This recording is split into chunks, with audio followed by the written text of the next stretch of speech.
હિન્દુ સંસ્કૃતિમાં ફાગણ સુદ પૂનમના દિનને હોળી પર્વ તરીકે ઉજવાય છે, ત્યારે સુરેન્દ્રનગર જિલ્લામાં પરંપરા મુજબ સોમવારે હોલિકા દહનનું આયોજન કરવામાં આવ્યું હતું, જેમાં હોળીને પ્રગટાવીને તેમાં શ્રીફળ સહિતની આહુતિ આપીને હોળી ફરતે લોકોએ પરિક્રમા કરીને દર્શન કર્યા હતા.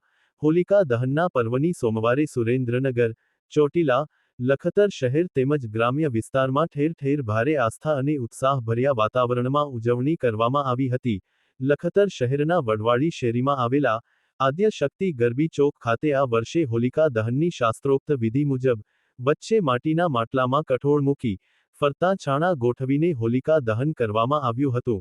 ગાડી દરવાજા, કાદેસરની બારી, પોલીસ લાઇન, પાટડી દરવાજા સહિતના તમામ વિસ્તારોમાં ઠેર ઠેર હોળી પ્રગટાવવામાં આવી હતી. લોકોએ શ્રદ્ધાપૂર્વક તલ, ધાણી અને ખજૂરની આહુતિ આપી હતી.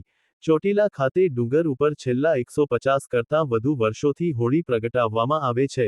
આ પરંપરા મુજબ આ વર્ષે પણ હોળી પ્રગટાવવામાં આવી હતી.